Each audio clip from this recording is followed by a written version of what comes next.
I haven't done a video like this in a long while. Well, we're gonna be talking about someone.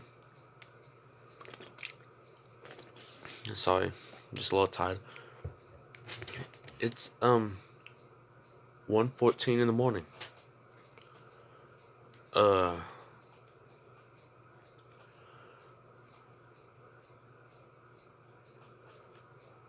ugh. Anyway, we're gonna be talking about dwyr. He's a famous guy.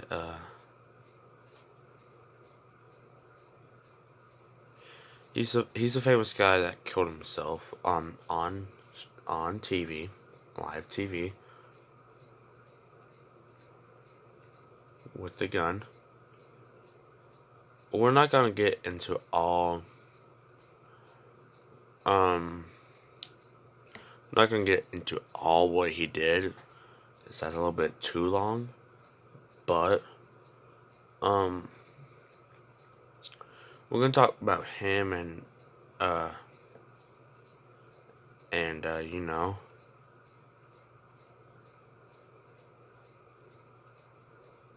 honest man. Um,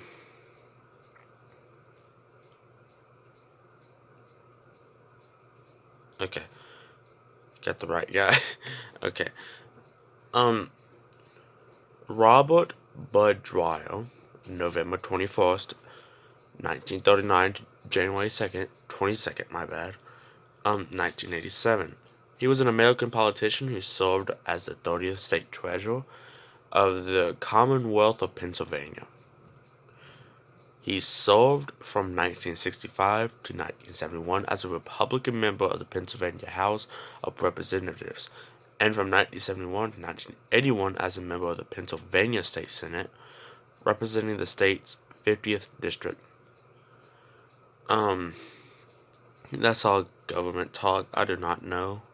Normally, I do not know what that is. But, uh, let's just say he's a public figure. And, let's just say he's big in Pennsylvania, probably. It says here, he was bribery, investigation, and conviction. But we're here for, what everyone usually know him from. In a meeting in his home on January 15th, 1987, Dwyer discussed the idea of a press conference and his press secretary James Duke Horshock and Deputy Treasurer Don Johnson. At the meeting, both Horshock and Johnson cautioned Dwyer not to use the conference to attack the governor or other individuals involved with his criminal conviction. They said his criminal conviction was like bribing another governor or something like that.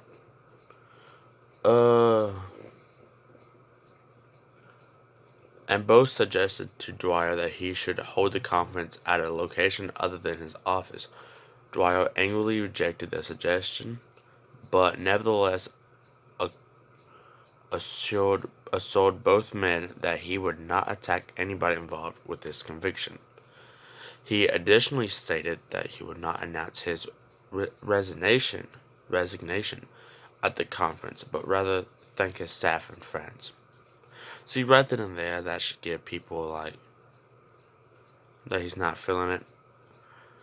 Nevertheless, both men left assuming Dwyer would ultimately resign at the conference, although Horshock had fears that Dwyer would break his promise. The next day, Dwyer visited his lawyer, Paul Killian, who told Dwyer to express repentance for his crimes. Dwyer responded by agreeing to change his version of events, which was to be presented to Judge Muir Dwyer's pre-sentencing conference scheduled for the afternoon of January 22nd. Dwyer later saw Killian again, gave him an updated version of events, and stated that he would announce his resignation at the press conference. yet did not want Killian to attend the conference. Ooh.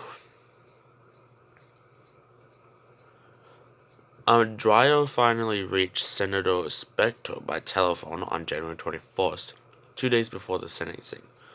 A Spector aide stated that the two of them talked 8 to 10 minutes, following up on his letter to the senator asking for help. He personally wrote to President Ronald Reagan asking for a presidential pardon in his letter. Dwyer once again professed his innocence and stated that the concept of immediate credit was not understood by the uneducated, unsophisticated, rural jury at his trial. The senator responded that the request to President Reagan was not realistic because the judicial process, including appeals, had not run its course. Basically, he was trying to get out of it.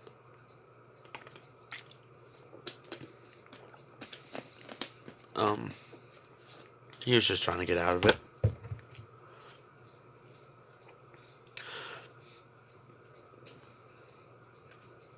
Hold on, my bad. On the same day, Dwyer asked his press secretary Horshaw and deputy press secretary Gregory Penny to set up a news conference for the next day without telling them what he was to discuss. Horshaw arranged the press conference for 10:30 a.m. Eastern Time. The next day, January 22nd, the press secretary called dozens of reporters asking them to attend and told them he did not know its subject.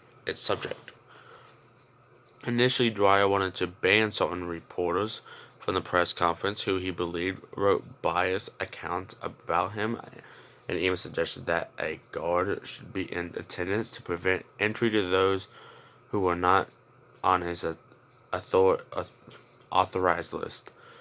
Horshaw, who was unconvinced about Dwyer's claims that he was being conspired against, objected, stating to Dwyer that he could not use state government faculties to manipulate the free flow of information. Leading up to the press conference, acting U.S. Attorney West, who had secured the conviction against Dwyer, remarked that the treasurer's supposed resignation sounds like the appropriate thing to do under the circumstances. It seems like it would save everybody a lot of time and aggravation. Similarly, Harrisburg Patriot News reporter Ken Marshall described the consensus among reporters. They would be attending to see Dwyer announce his resignation from his office. He said, "My mission was to stay there until he said those words, then call in a new talk for us to win." The night before the press conference, Dwyer wrote the following note. "I enjoy being with Joe so much. The next 20 years or so would have been wonderful. Tomorrow is going to be so difficult, and I hope I can go through with it." Whew.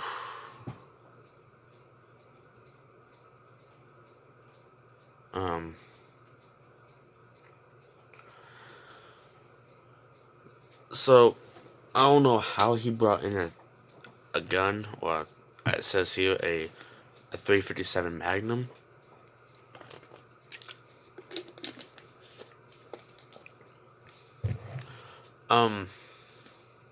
He wrote a speech. I'm not going to read all that.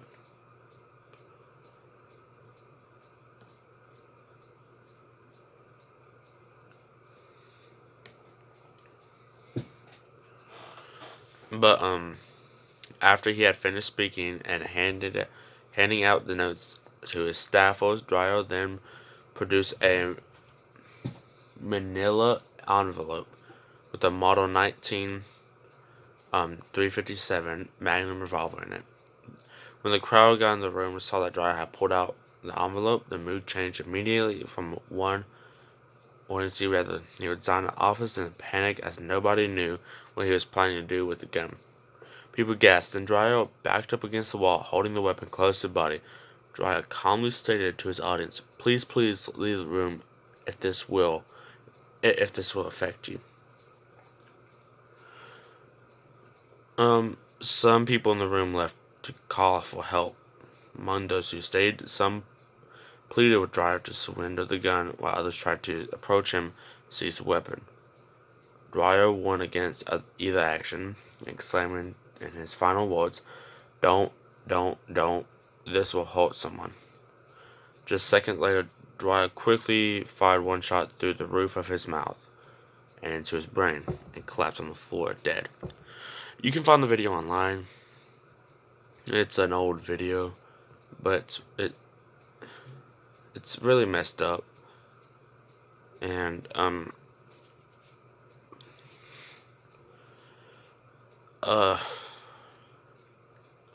yeah, I guess on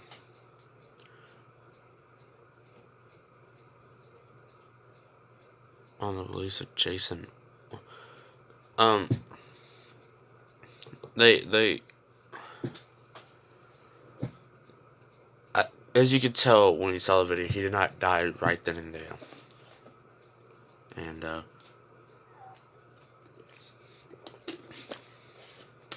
basically, let me give you try to give you a description of the video.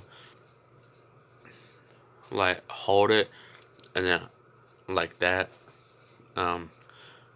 Think about what it looks like in the movies, like when someone gets shot in the head, and the blood starts really pouring down.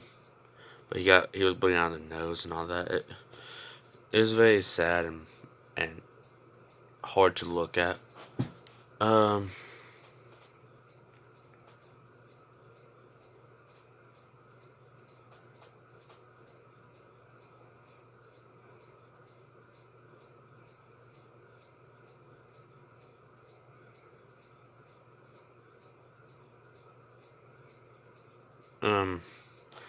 So this happened in the 80s, so,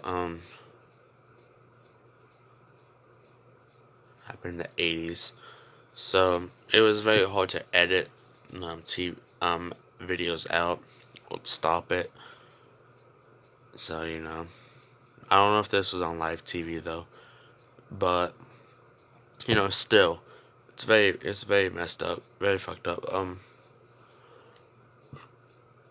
yeah.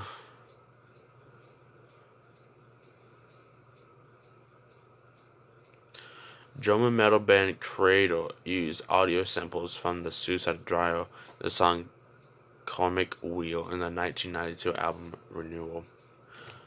They should not do that. That's very mean. It's like Pseudo Scorpion or like whatever. It's illegal to own that album, whatever you call it. But because it has child porn in it. Yeah, I wouldn't recommend owning that. Or cheese pizza. But yeah, it just don't. Just it's very messed up. Anyway, trying to get off. Hold on.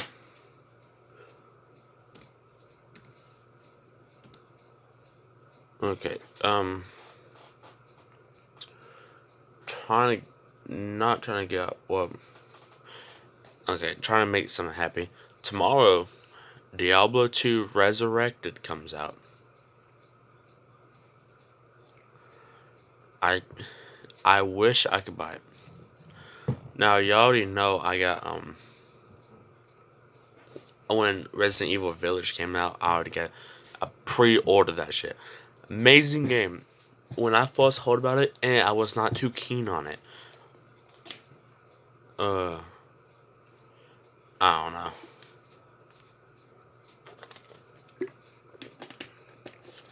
Trying to make the mood happy again. But, yeah.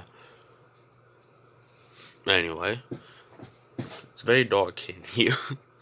I just now noticed that. It's very dark in here. Set the mood, right? Anyway. Thank y'all for watching. And this should go up hour or two. I don't know. Anyway, yeah, I guess go watch my other stuff if you want. Hours content there. Uh, you know, got my tea, bro. Y'all should drink peach tea. It's good for you and also tastes amazing. Not sponsored by anywhere. Dang, I'm not even sponsored. I can't even get paid. I'm not even getting paid in this. Anyway, yeah. Thank y'all for watching, and I'll see you on another video series. Anyway, bye.